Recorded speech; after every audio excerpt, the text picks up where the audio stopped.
get started by just introducing myself. My name is Jen Buchanan. I'm the Watershed Projects Director at tip of the Mitt Watershed Council. And this is our first icebreaker in our series of icebreakers this winter. So, well, we're going to be talking about rain gardens, which you are all aware of that. Just let me start off with, if you're not familiar with tip of the Mitt Watershed Council, and I know some people are, in fact, Mark here today was instrumental in starting our organization a few decades ago. So I'm old. You've been around. We officially started in 1979, and we are dedicated to protecting the waters of northern Michigan. We do that in a number of ways. We act locally, regionally, and at the state and federal level as well. We have a staff of 12. Some folks concentrate solely on policy, some people on watershed management implementation like myself, and also water quality monitoring and restoration work. If you're not familiar with our service area, we cover a lot of ground and water. This is our service area map. We work in 4 major watersheds. Starting down here, this is the Elk River Chain of Lakes watershed, the Lake Charlevoix watershed, Little Traverse Bay watershed, where we are currently, goes north and south of the bay, and the Sheboygan River watershed, our largest watershed. What's the dark green? The dark green is what we call direct drainage. Basically, it's going straight to Lake Michigan.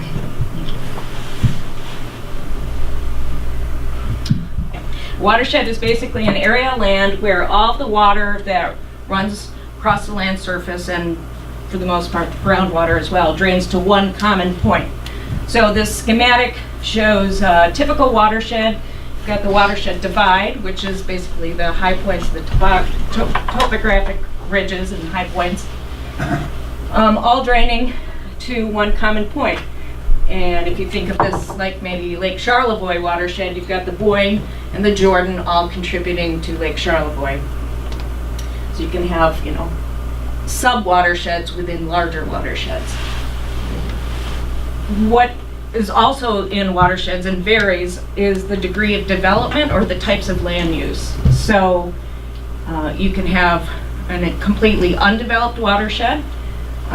You can have some that has more agricultural areas, more developed areas, but it's always a different composition of the types of land use. And anybody recognize this stretch of road? Mm-hmm. Okay, so this is not too far from here. So the thing with watersheds, as they become more developed, we have more impervious surfaces that don't allow rain or snow melt to absorb into the ground directly. So as we increase development in impervious surfaces, runoff then also increases its rate. The volume of runoff increases, and subsequently the water quality decreases. So that's just an important basis for talking about stormwater and rain gardens, which we'll get to. This is I wanted to include this diagram at the bottom just to kind of illustrate the real shift in the hydrologic cycle as you progress in developing a watershed. Here, in this scenario where there's virtually no development, you have 10% runoff. When you have a watershed that's developed and has 10 to 20% impervious surfaces, you're going to increase that runoff rate to 20% and so forth. You can see 30% in a 75 to 100% developed area. Runoff, the amount of runoff is at 55%. So between 10% and 55%, it really shifts that degree of runoff.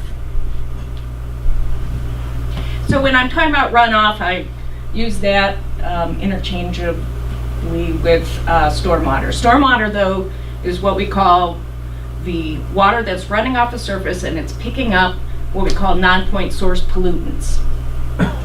And this is actually right over there in the alley.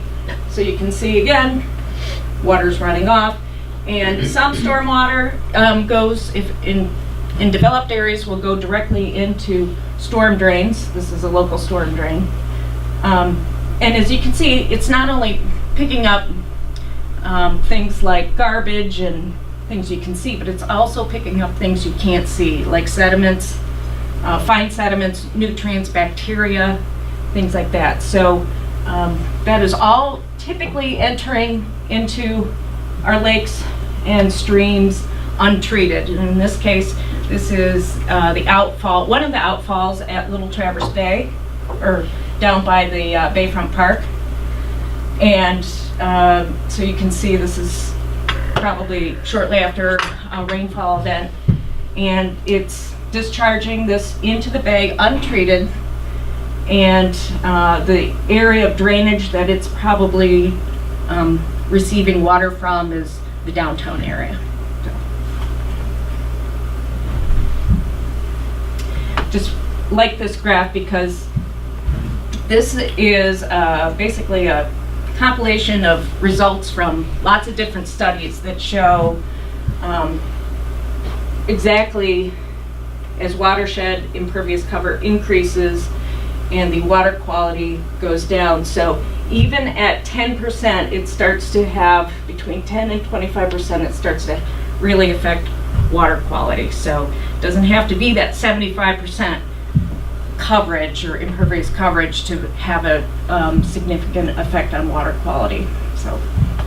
And just to clarify, if it it doesn't get so if it goes into a storm drain, it doesn't get treated anywhere. It just dumps out into the bay. Yeah. Okay. Sometimes storm drain, they'll have structures in that storm drain that'll have like a device that may collect or pull out sediments, and even real fancy ones it'll pull out like oils and gas and things like that, but they're extremely expensive.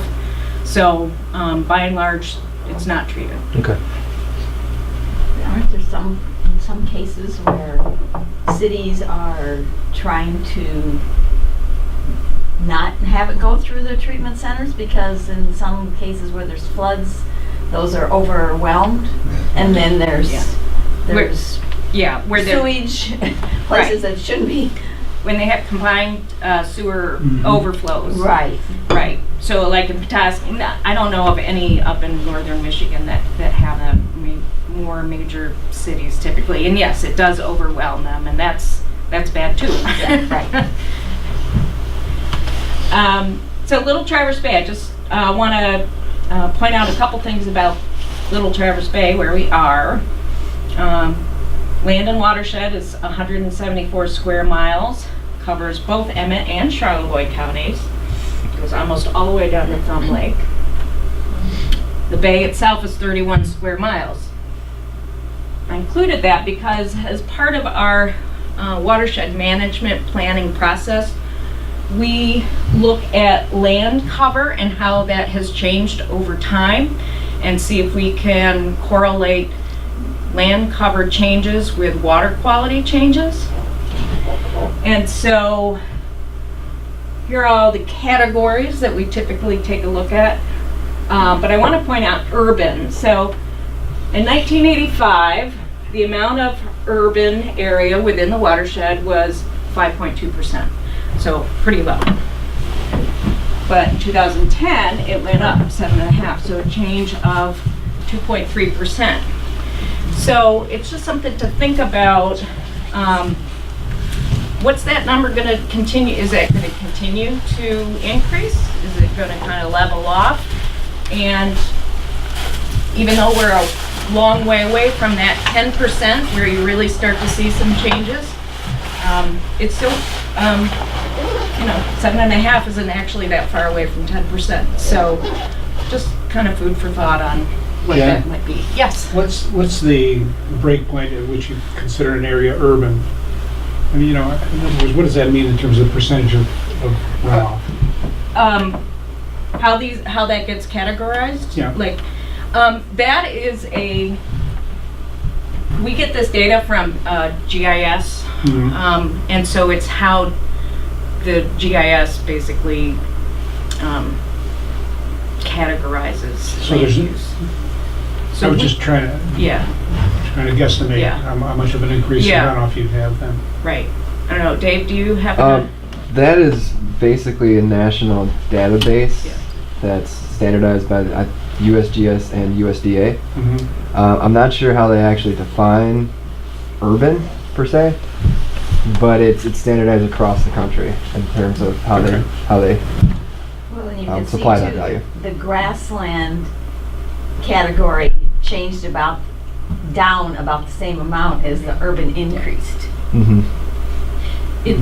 It's, probably has some flaws, but it's a good indicator of trends, so.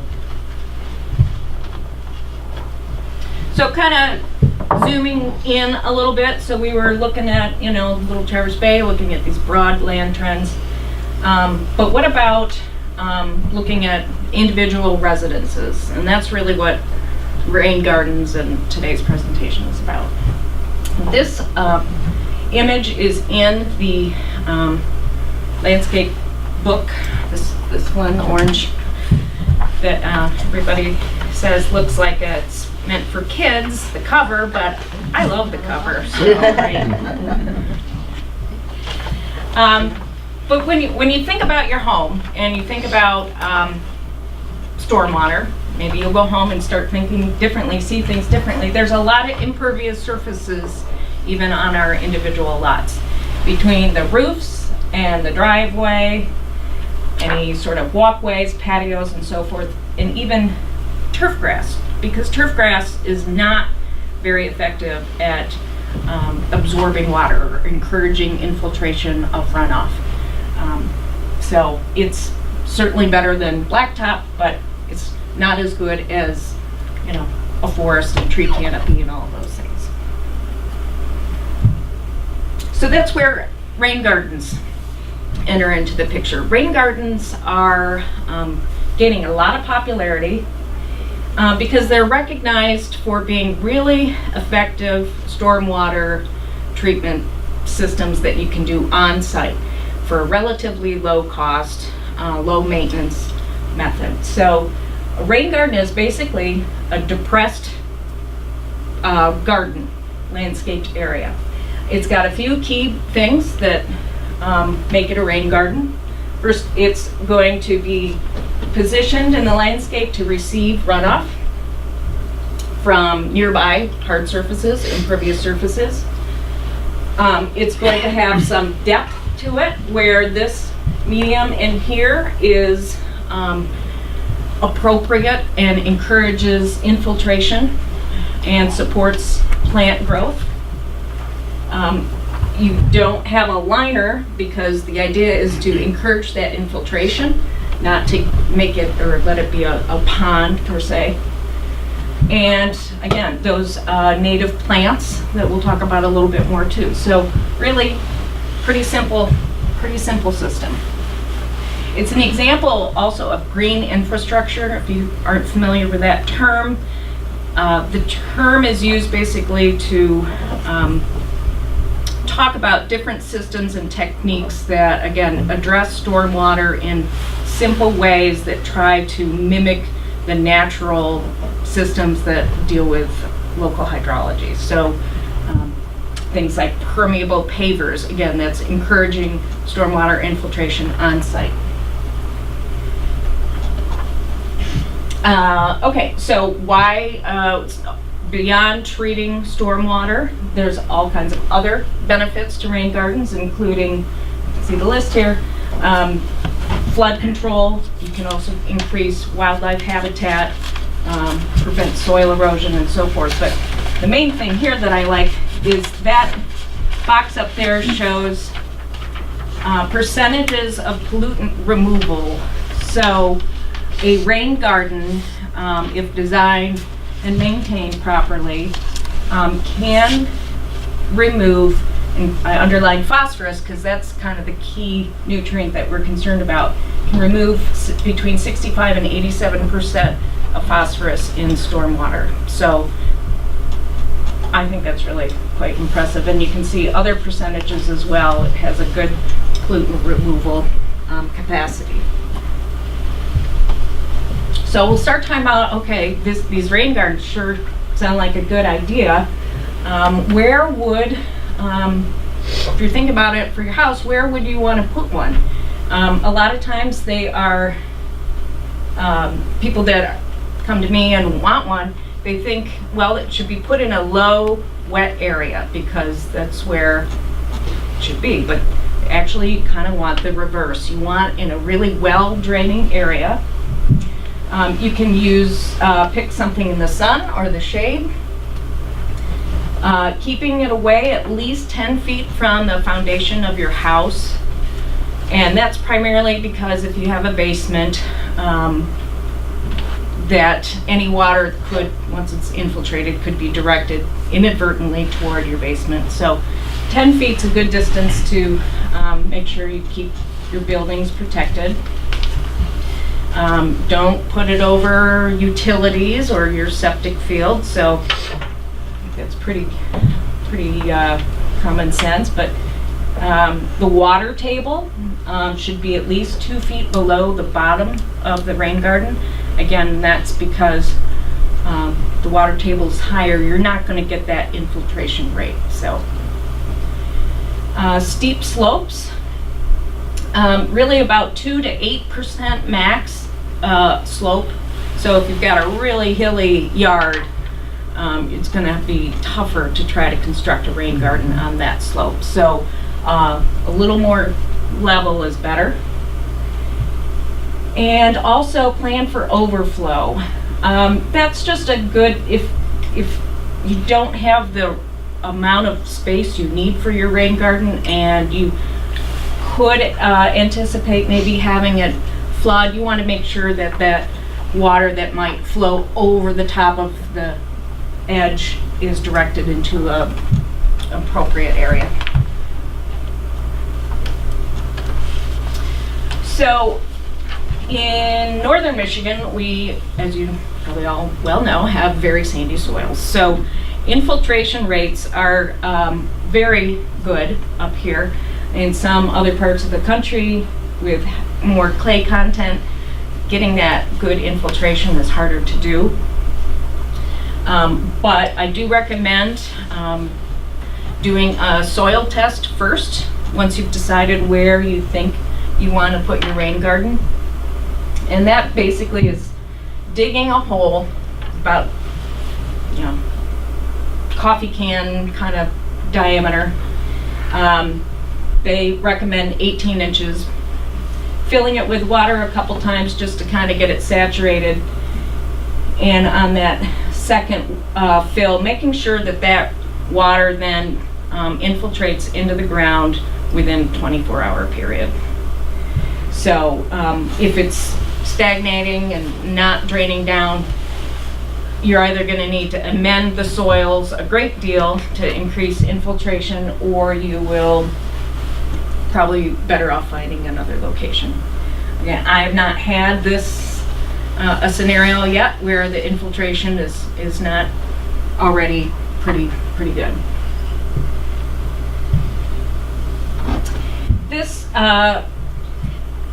This illustration is to show basically how then you begin to size the rain garden.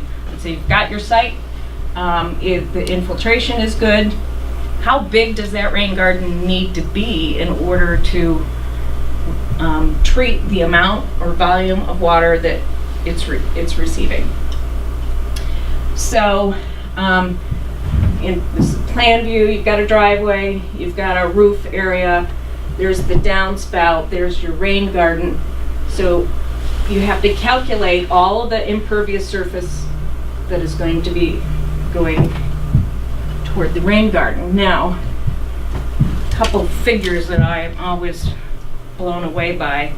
A 1,500 square foot roof house, pretty average, in a 1-inch rain event generates how many gallons of water or runoff?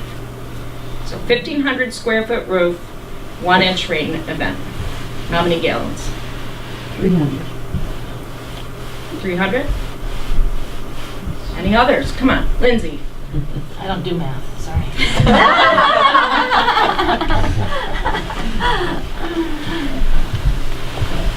Anybody else? Look at you guys are so scared. Oh, yes. Scared is me. I don't want And he's doing the calculation. Is he? Well, I'll tell you, 925 gallons. If you add about 1,000 square feet of a driveway, that's gonna be an additional 617 gallons. Then if you factor in the turf, because again, I said turf is kind of lousy at infiltrating runoff, and maybe some other structures, so they just say in a 1/4 acre household. That could potentially add between 3,000 and 4,000 additional gallons. So in an area where the average rainfall is 30 inches a year, so kind of close to where we're at, that 1/4 acre household with the driveway and the roof and the lawn and everything else could generate 162,660 gallons a year. So it adds up. So as far as, okay, you've decided where your rain garden is going to be, the math is pretty simple. There are other formulas that can be used, but the most direct way of calculating how big that area needs to be is take your combined areas of impervious surfaces, divide by the depth of the rain garden that you want. Most are between 3 and 12 inches deep. And so in this case, 6 inches. So you'll need about 150 square feet of rain garden to adequately treat runoff from these surfaces. So 150 square feet is not very big at all. And if your rain garden was only going to be 3 inches deep, then that area would have to be larger. Make sense? Here is a rain garden in progress, not too far from here. I don't know if anybody drives down Howard or up Howard, near corner of Howard and Fulton. Yeah. So, and I'll talk a little bit more about the program that we have right now that is part of this rain garden, or helped pay for this rain garden. But the property owner said, yeah, I'm in. I want a rain garden. And I have a couple contractors that I use. And so you may have seen this guy ride around on his bike in town. He doesn't drive a car. So this is an interesting site. She had a lot of slope here. So we had to figure out how to do it with what we had. A lot of the roof, she's got downspouts, and then we have a connection, a pipe that basically receives all of the downspouts and is directed and to a common point. I don't know if it's in here or not, but basically we didn't want to see this pipe on the ground, but we wanted to get the water far enough away from the house and where we had room to work. And so, hard to tell, the depression is here, and then we had to berm up on that outside edge. So creating enough area basically for any runoff, or an area for the roof runoff, yeah.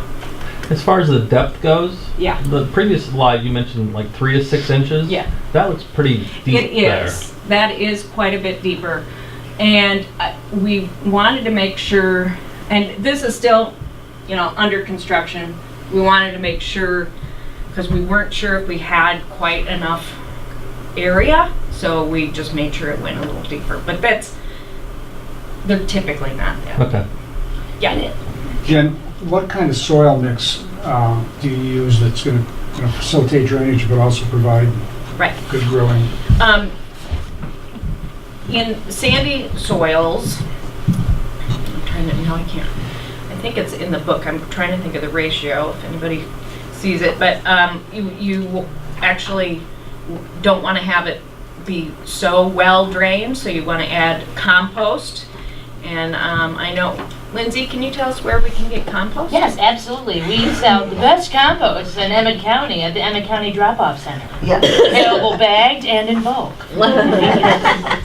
And you sell out regularly. And we do sell out regularly, and now we're adding new nitrogen to the source from collecting all the food scraps from our restaurants in our Good. community. So our compost is improving, and it's relatively inexpensive comparing to other composts available in our region. So check us out. What size bags do you have? We sell 20-pound bags, and they're 3 for $10. And if you bring the bags back for reuse, you get a 50-cent discount on your next purchase. Thank you for that plug. So it's, I'm trying to think what the mix is. I think it is stated in there, but you know, you want to have basically a good balance between sand and compost and anything else. But we usually don't have to amend with sand. It's just maybe, if anything, amending with compost and you know, mixing that in with the native soil material.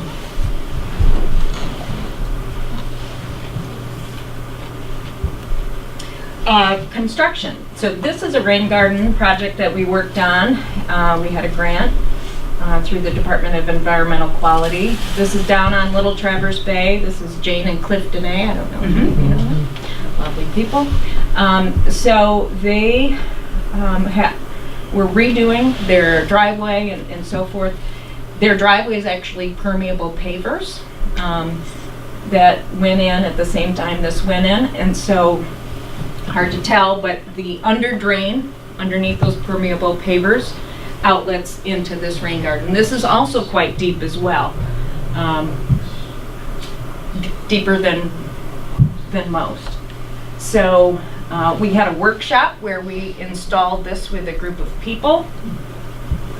The area was first, though, before the workshop, was turf and kind of very weedy and whatnot. So there was an excavator on site, so doing the permeable pavers. So we were able to excavate the basin with equipment, which was helpful because now the soils down there are actually quite clay and quite rocky. So it was kind of surprising. So we actually had to bring in quite a bit of sand to amend the soils for that. But typically, you want to make sure if it's turf, to remove the turf entirely, any weed seeds, before you start digging down, because you just don't want to contaminate the basin with potential seed source. Yeah, Herb? So the depth of that, I mean, from the photograph, it looks like maybe 3 to 4 feet deep? Not that deep. Probably, 2 to 3? yeah. So- not quite, like 2. So is the idea that if the rate of drainage from that in a big rain event is, that's the safeguard, you're going to have some water actually sitting there temporarily and then seeping down through? Yeah, and actually this here is that overflow area I mentioned, Okay. and it has reached this at times. Oh, okay. Again, the footprint is pretty small compared to, I don't know, percentage-wise, the area compared to the drainage area. But when we saw that clay soils, and we just weren't sure, because you can mend the soils, that the plants, you know, as far down as you've excavated, but beyond that, there's more clay. So what was the depth of the soil level on top of that clayish soil? probably about, probably maybe 18 inches. Okay. Thank you. Yeah, because you over dig, then you put Mm-hmm. back to the depth. So, and with the plants here, I don't know if you can tell what any of them are. The idea is to use native plants because, and I'm a big native plant fan. Oh, and I forgot, safety first, call Miss Dig. If you're in town, particular, and out of town, yeah. You don't know where utilities are located, and if you don't get them marked and you hit something, then you really regret that. So native plants. Why native plants? Because their root structure typically is very deep and very fibrous. So this here, if you can see, is Kentucky bluegrass, so typical turf grass. You can see the height of the blades plant is about equal to the root depth, right? So if you can think about drainage, what you want is encourage that water to soak into the ground, and a lot of the way that's done is through these roots forming channels in the soil, and so water then follows along those channels, and that's what's really drawing the water in. Otherwise, it doesn't have quite those little conduits to follow. So native plants, because of their roots, and for lots of other benefits as well. And there's information in both of those publications about native plants and which ones are appropriate for different conditions. It's not exhaustive, but there are tons of materials and other resources out there that talk about plant selection. But those are, I highlighted some of my favorites, so those again appear in the publications. A rain garden, though, is not going to be wet. In fact, it's going to be dry most of the time. So you have to pick plants that are going to be able to withstand potentially standing water for a period of time. And I did not point out, but people express concern that these could be mosquito breeding ponds. But if it's designed and installed properly, it shouldn't hold water for more than 24 to 48 hours. And in order to support mosquitoes, basically, you have to have 7 days of standing water. So for it to go through the egg and the hatching and all of that. So you're more likely to have mosquitoes breeding in some other thing in your yard rather than a rain garden. So again, you're going to have the wettest loving plants down here, slopes, and then dry plants. So you'll see things like milkweed and things like that in a rain garden, even though you would not associate milkweed with a wet environment, because again, it's not going to be wet much of the time. And I put this in because this is kind of what got me started doing a lot of these local rain garden projects. I got basically rain garden envy from other communities across the country and their campaigns to do rain gardens in their cities, and in some of the most unlikely locations. I was surprised. These are just a few samples. So the 12,000 rain gardens is in Puget Sound. There's 10,000. This is Kansas City, I think.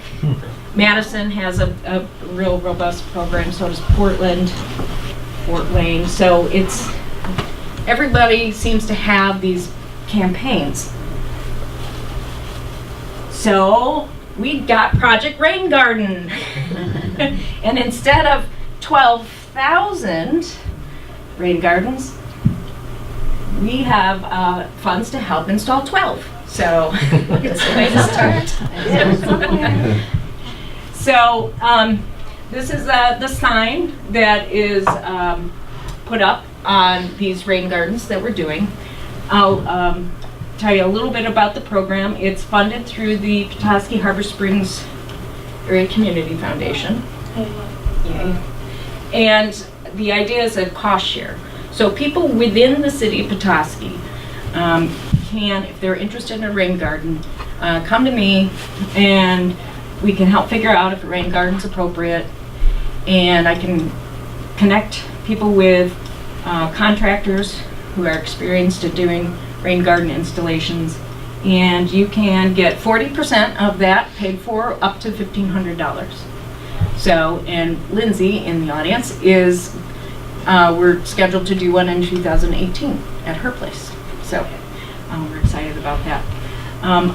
Installed 5 rain gardens so far. So we still have a few other slots basically available. So if you or you know somebody who lives within Petoskey and could, think would be interested in a rain garden, direct them to me and we can go from there. The rest of the watershed.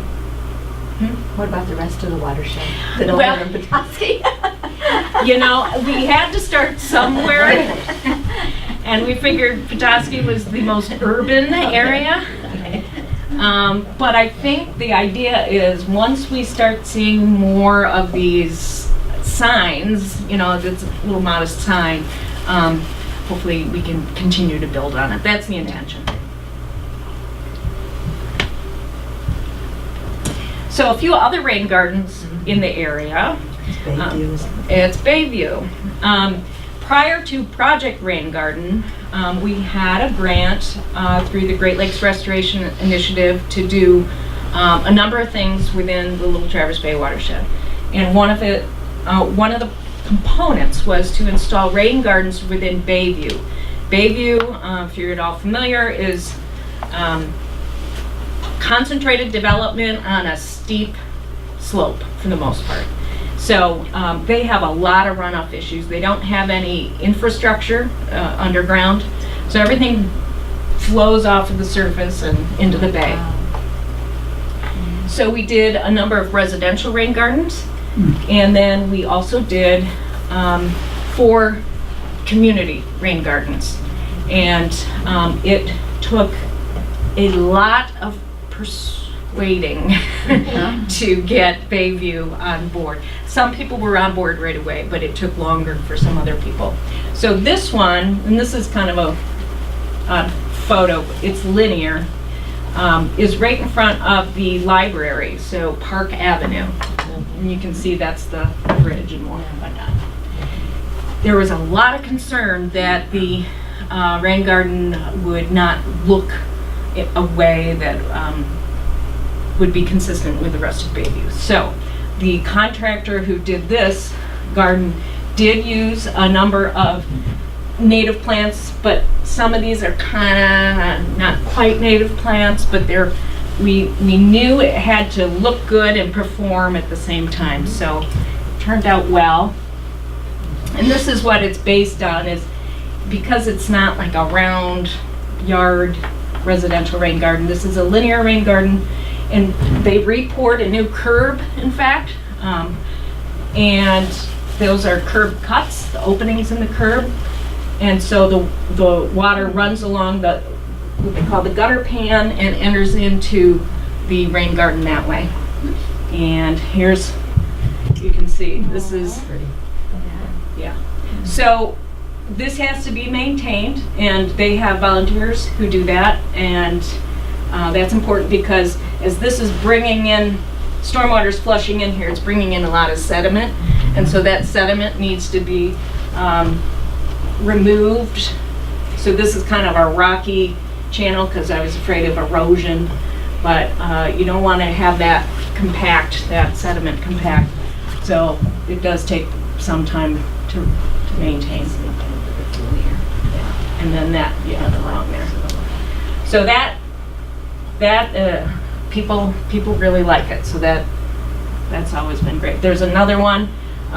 There's 2 down on the water by their parking lot that goes to the tennis courts.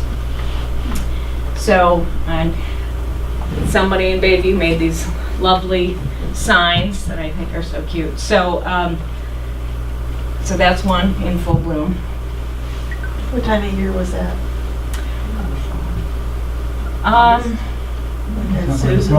When Yeah, did Susan? I'd say August. August. Probably August. A volunteer took that photo.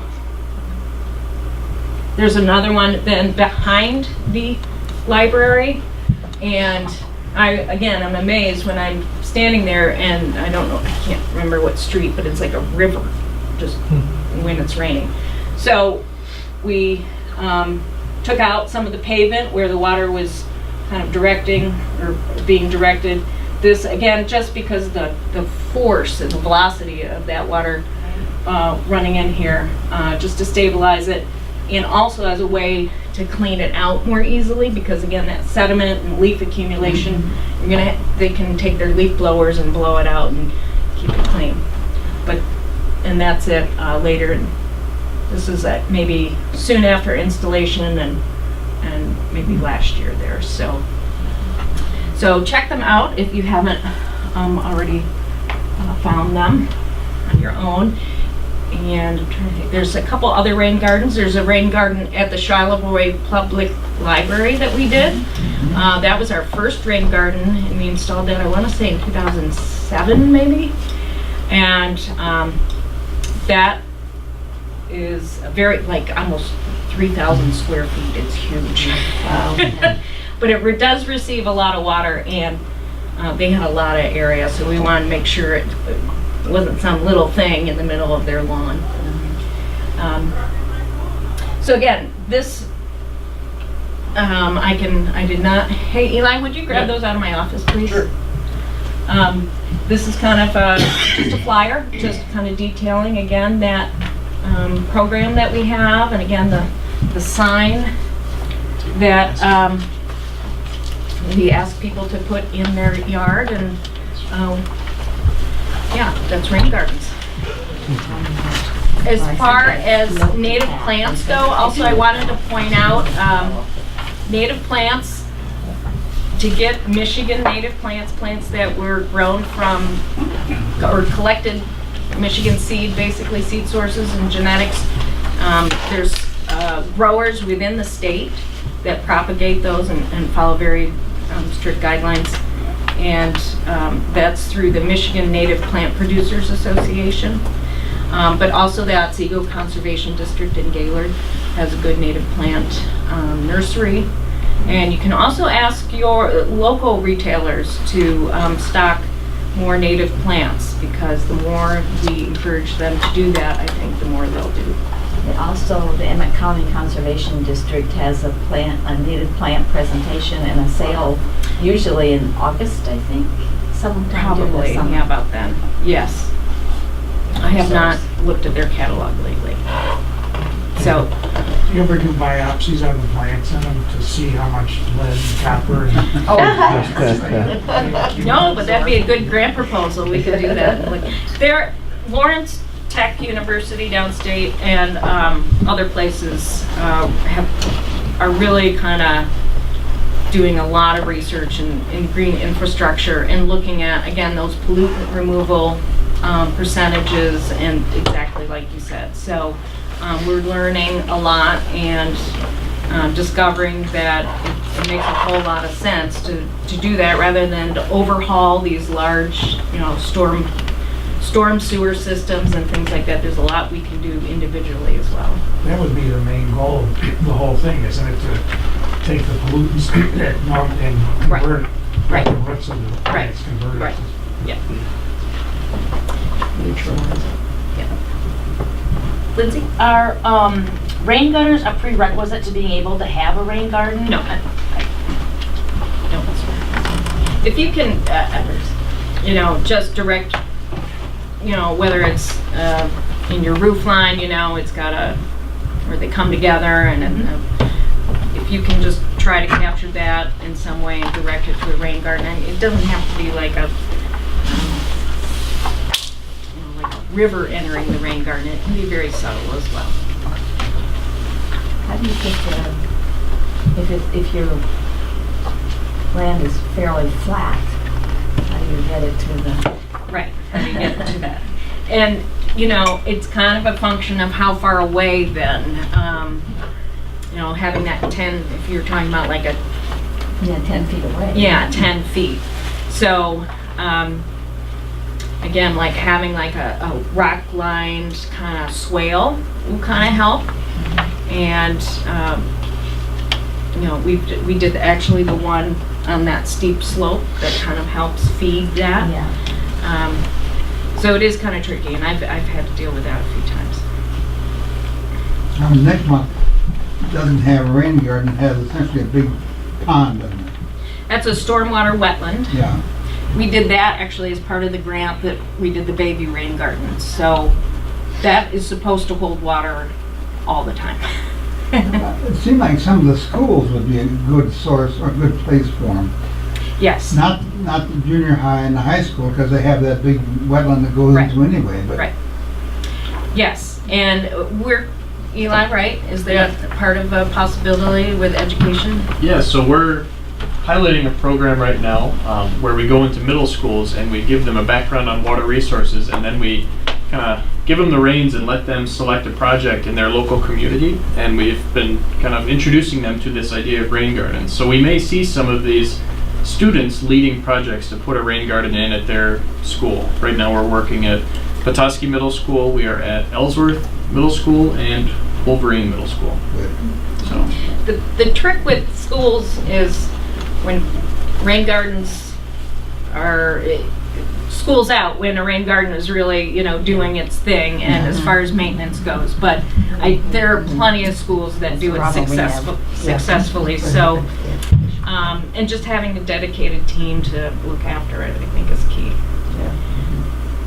We also have another grant proposal that we're hoping to get funded that would allow different community groups, like maybe Rotary or the YMCA, things like that, that would allow them to do local projects that could include rain gardens. And that reminds me, also the city of Petoskey is going to be, we're going to be doing a rain garden on the corner of, I don't know that, where the St. Francis Credit Union is. So what corner is that? State of Petoskey. So as they do their new Greenway corridor, part of the pavement that's existing as part of the credit union is going to be removed, and we're going to use that area for a rain garden. Think what a wonderful rain garden pit would have been for the last 8 years. No. Whatever you call it. Yeah. It could have been a lot of things. Yes. Once people get educated, it sounds like one of the obstacles to making this happen was, you mentioned the aesthetics or Bayview. I'm just curious, what are some other reasons, like why people are reluctant? Is it, like you mentioned the maintenance, like what are some other reasons why people decide not to do this? Well, cost. I mean, you know, there's always, I mean, you can do them quite inexpensively as well, depending if you buy small plants to just begin with and things like that. I think mostly though, just something we deal with on a lot of fronts is we have good water quality, so there's always, not always, but there's a, what do we need to, why would we need to do these, go above and beyond when we already have good water quality? It doesn't, we don't see, you know, the bay being polluted and things like that. So I don't know if people feel a sense of urgency to go and do that. I think also, yeah, just what are the neighbors going to think, and I think we've had a discussion in America for a long time about the lawn and maintaining a nice green lawn and what that looks like. So somehow, like, it seems like a rain garden and native plantings is kind of against that, Right. that kind of assumption about weeds. what your lawn is supposed to look like. right. Yeah, exactly. I think we're slowly getting there, though. Yeah, The totally. culture is changing. Yeah, it is, absolutely. Take time. and the maintenance. But if you know, it's not much different from regular landscape or garden maintenance, so it's pretty consistent. I think we're doing a little bit injustice to lawns as far as runoff is concerned. I mean, maybe a very torrential rain is going to be runoff, but most rains just go right into the ground, in the soil.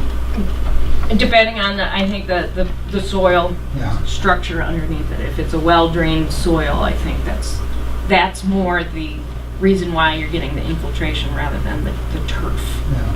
So, but Does the city and its infrastructure see a benefit to this in terms of at the wastewater treatment plant and the amount of like runoff that they would get coming through there with sediment in it, or is there some kind of connection with the city about like this is a preventative thing to help them with the job that they're doing, or? well, none of the runoff is going to the wastewater treatment plant. Okay. So, completely separate. All right. You know, it's It the goes into runoff the Bear and is then it goes going into the into bay. the down. You know. Okay, got it.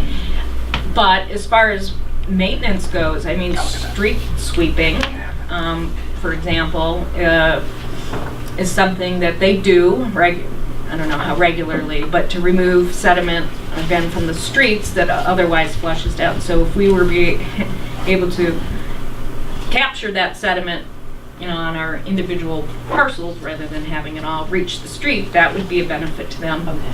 I think the city's changing a little bit, but again, when I've met with them, it's about maintenance and that maintaining lawn on, you know, in the right of way between the sidewalk and the curb. You know, to them, they don't want anything going in that space because they're afraid then that's going to have an effect on the utilities and the street and things like that. So, and lawn is the cheapest, easiest way for them to do maintenance. And, you know, they're already probably got too few people to do what needs to be done. Well, they're planting a lot of trees They are, in between sidewalks and the curb. yep, and that's great, yep. Yeah, that's good. So we'll see, but yeah, hopefully we can continue this and take it to some other communities and, you know, aim for, Are you available to do this presentation to groups? If you don't want to, oh, I'm sorry, go ahead. No, it's okay. If you don't want a grant, but just want to put one in at your house, do you have a list of, if you want someone to come out and look at your property and say, this would be a good spot for one, do you have a list of people who can do that? And those look like pretty professionally done rain gardens, can like normal people? A neighbor of mine actually received one of the rain gardens through this program, but she still didn't have the funds, so she installed it basically herself, and then the grant paid for the plants, but she did all the labor herself, digging, you know, excavating basically the basin, amending the soils and so forth. So yeah, anybody can do it. Yeah, it's a win-win. I don't know if you guys have heard of like rain barrels too. Yes. But those are like really good ways if you're like, I have to think about this for a little bit longer. Like, about if you're not totally committed to the rain garden. Right. Like that's a kind of quick, easy, inexpensive way to take care of your. And you don't have to have a downspout to have a rain barrel. Because we don't. Right. And just the roof. The valley of the Yeah, roof. we just have the. Yep. Comes out But the doesn't valley. it fill up immediately? I use a lot of water out of it. It does fill, yes. We have rain barrels on the side of our building that captures roof runoff from the tiny little roof over our, if you look, it's probably 20 square feet. It's a very small roof. In those rain barrels, there's 2 rain barrels, and it fills up those rain barrels very quickly. But then we're able to use it to water the landscape in the front. And you can get these things that connect rain barrels together, so the water will overflow into a different rain barrel instead of just making one more mess. The rain garden on Howard and Fulton they have a system of rain barrels as well. And so I think their overflow, so up at the top, I think we directed somehow toward the rain garden as well. So there's lots of options. Yeah, help spread the word. And if there's, the publications, take more. If you want to hand them out to neighbors. Thank you. Thank you, Jen.